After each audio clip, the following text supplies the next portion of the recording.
That's how you build a long-lasting relationship. Oh, damn, Jada. I see you out here red table talking. I was...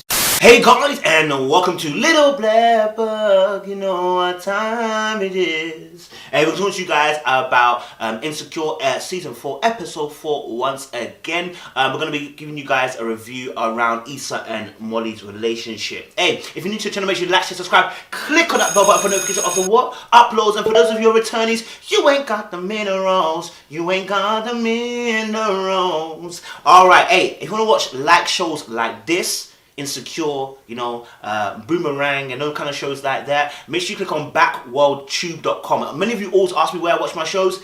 Backworldtube.com. You understand? Get your latest episodes there. You understand? You feel me? I appreciate you guys. Alright, let's get into review. So we're talking to you guys about obviously Molly and Issa. I think it's been a very interesting relationship. Obviously, we've done reviews for the past 3 episodes before this, and we've spoken about their relationship developing and how there's been a lot of baiting and a lot of backbiting by each individual person towards one another, right? And I think what was really interesting is that the opening kind of scene where we see these two is at Tiffany's house, really, right? And obviously with Issa already kind of dealing with the Lawrence situation, which again is another situation. I think to myself, right, what's going on there? We'll talk about that probably in another review. But what we see with Molly and Issa is so interesting. I think friendships can go through stages like this where it's not necessarily jealousy, but I would say in the case of when people feel like they're being secluded, when people feel like they're being isolated, when people feel like they're being left out, when people feel like they're being pushed out, which we saw from the early 3 episodes when Molly was feeling a certain way about Condola and Issa. Her problem really wasn't the fact that Issa had a relationship with Condola and Condola was dating her ex. Her problem was Condola was somebody new who was pushing out her position from being a best friend of Issa. That's the problem. Her problem was that she felt like Issa was getting wrapped up in Condola and exiting Molly. Okay. I just think that it's funny that she calls me old Molly when she's out there right now doing old shit too. Right? And when Molly's got her problems with Andrew, she's not able to express her problems with Issa because the time that they would usually spend together is being eaten up by a newbie. And this is where, okay, it is jealousy, but this is where, obviously, I guess for us as human beings, that when we have loyalty to people, right, and somebody else steps in, we do get offended, right? Because, no, I've built up that time and that energy, and I've built up that respect and that truth for that person. I've got a relationship with that person, and someone new comes in and is doing what I did in a few minutes. Whoa, what's that about? And it's not often the case, but what happens is that someone else is offering a different dynamic. And if we're open to it, we can then explore a new world with our friendship group. But sometimes people want that security and that kind of secretiveness in terms of the fact that they just want it to be how it was originally. And some people have a personality type like that. Some people have a personality type where they only can trust a very few people. And when they trust them, they have all loyalty in their core. And so when someone else enters the fray, it throws things into a bit of a frenzy. So we now see, Molly and Issa are sitting in Tiffany's house and they're catching jokes right in the house. And what's really interesting about this particular conversation is that fact that the girls obviously mention as well, first and foremost, mention about the black women in hospitals. And I think this is a very big topic because, even within the UK, we've been hearing about even COVID-19 and how it disproportionately affects black people. And not only that, we talk about obviously black women in labour and in hospitals, and we do hear many stories of black women who are in pain but don't get the same treatment as white women because we are assumed to be stronger and we're animalistic like, so we don't need the care. No. Unless they're screaming out, they're not in pain. Unless they're screaming out, they don't need the medicine that we can give them to help them ease the pain because they're animals. And that's how they look at us. Like at the hospital, I felt like I was gonna pass out. I told them no one would listen to me, and it turned out I had a blood clot. Oh my God. Are you serious? Yes. Girl, these doctors need to start listening to us. Although they might not say those words that we are animals, you treat us like some.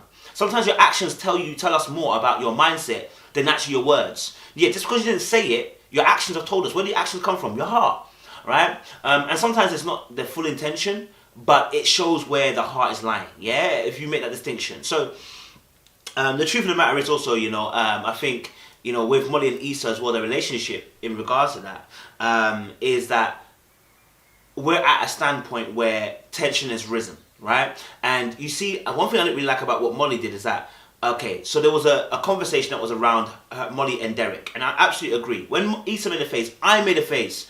I was thinking to myself, Molly, what are you talking about? Yeah, you and Derek have this great relationship, but not long ago when we were talking with the girls, you were saying that you don't have no emotional connection. After Issa was defending it, saying he sounds like a great guy, what do you mean, what's the problem? And you then said you've got an emotional connection and problem. And here's my thing, guys. I want to let you know, be careful what you release into the wilderness. When you release information into the wilderness, what I mean by wilderness, your own peoples, your group of friends, be careful what information you release to them, because you're going to have to counteract it if it's negative. I've said this always, when you release negative information into the atmosphere of your friendship groups, what happens is people are left with a stain. The stain is the mindset. Oh, okay, that's what you told me last time. You said that you guys weren't good, right? Now I've got a stain in my mind because you told me a negative.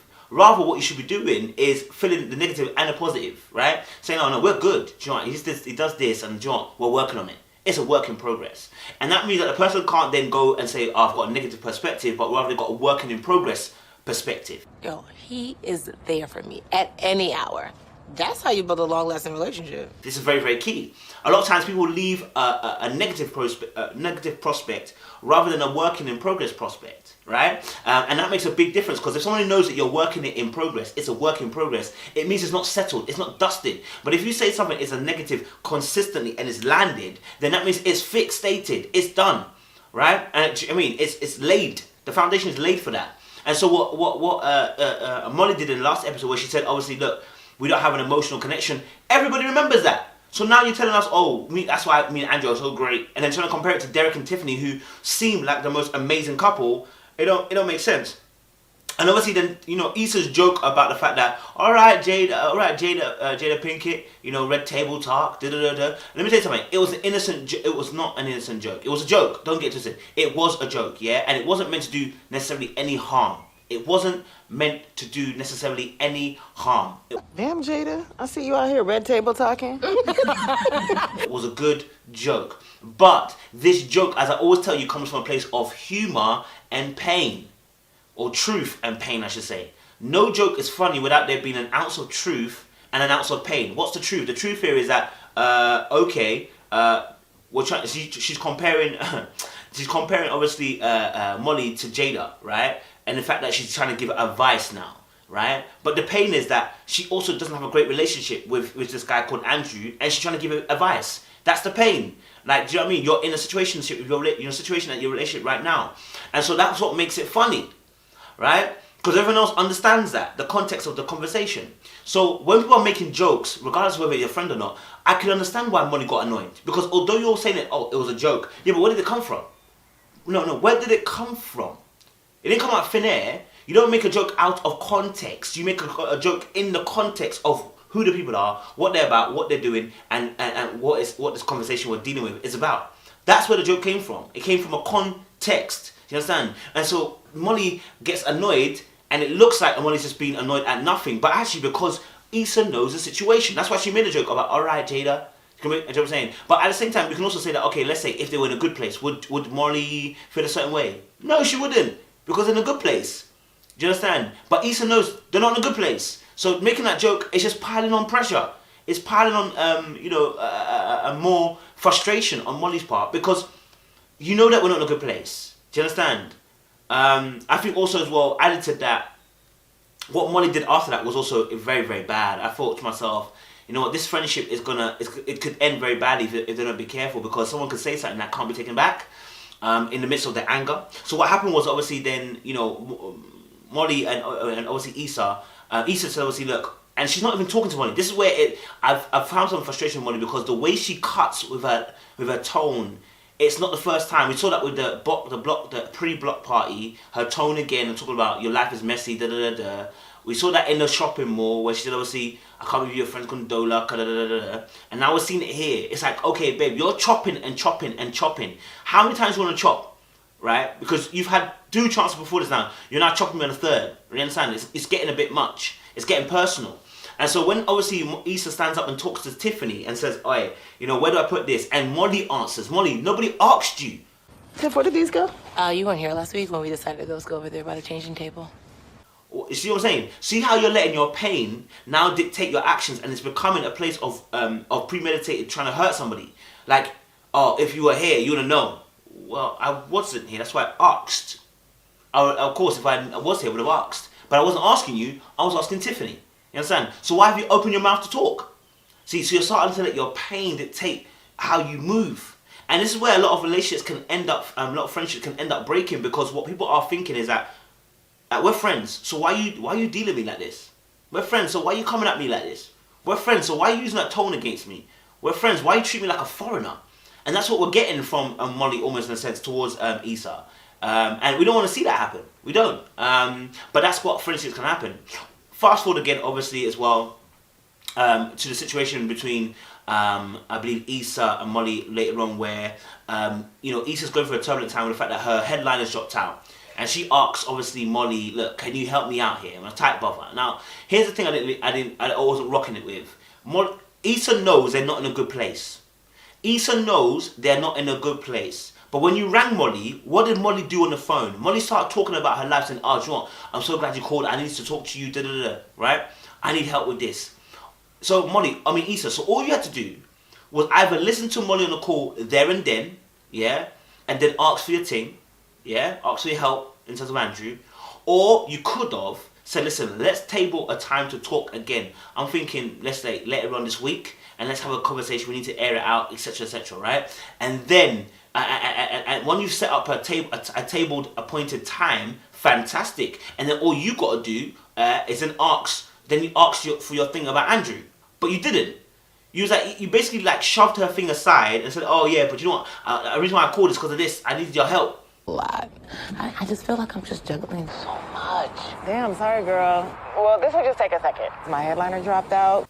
So now you're calling, knowing that you're not in good place, and then you want something to be done for you, and you haven't dealt with her issue. Come on, Issa. Come on. Have more sense than that. You're not. This is not a foreigner. This is your friend.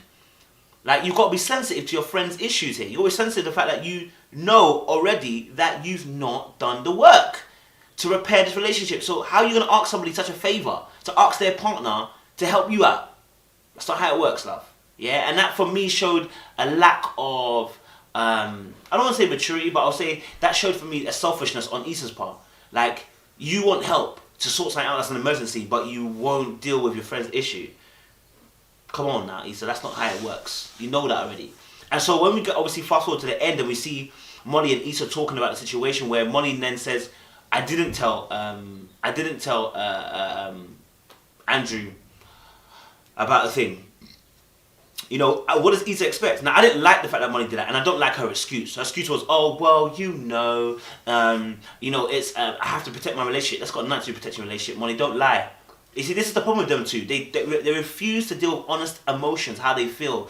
Don't lie. It's not because you have to protect yourself. The truth of the matter is, you were hurt by what she done and what she has been doing towards you, and you feel like you've lost a friend, and you've not been able to discuss your issues with Andrew, and so therefore what happened is you used that anger and that pain, and then channeled it into saying, I haven't asked him, and I'm not going to ask him. Now I want to protect my relationship. You don't want to protect anything. What you're doing is protecting yourself. You feel hurt by what your friend's done, and you want her to know that you're hurt. That's why when people are hurt, they hurt other people. They want someone to shout and scream, hey, you're hurt. Let me help you. Yeah, you want that help, but you don't know how to ask for it. And that's what we see from Molly at the end of the scene. And so Issa's taken aback by that, the fact that her friend wouldn't ask, and obviously the way their tone was against her. But like I said, she set herself up for a fall when she decided to call her friend and not deal with the actual issue that's at hand. So yeah, I can understand Molly's point of view towards the end. I just felt like it was coming. Issa could have avoided some of these issues by actually just being honest with her friend and going, listen, my guy, listen, I'm in a pickle right now. I need your help. My headline is dropped out of the point, but I know you got a problem as well. Let's help each other out. Yeah, let me listen to you, and also let's table the time to talk and help me out with Andrew. But the problem was, Molly actually accepted that she was going to say yes. She said, yes, okay, I'm going to help her. Because she just wanted to just get Issa off the phone, right? But truthfully, she could have just said at the point there and then, no. But she didn't. Because why? Because really what she wanted was for Issa to say, look, I care about your problems. I care about your situation. Talk to me. What's been happening with you and Andrew? But she didn't get that. And so in the end, she decided what to do, what not to tell Andrew. And also as well, but bear in mind the relationship had just got back on track. That was not going to be the best time to do it. But Issa didn't know that. So yeah, guys, remember, if you want to watch shows like this and reviews more of this, then click on backworldtube.com. They are our official partners in terms of dealing with black films and black TV shows. You know you want to watch out with that, you get me? Alright guys, make sure you like, share, subscribe, click on that bell button for notification of the uploads and anything else, you know the deal. Think before you do. Don't do before you think, as you're thinking about what you've been doing. You understand? Appreciate you guys. Stay locked, stay loaded. Watch out for another review.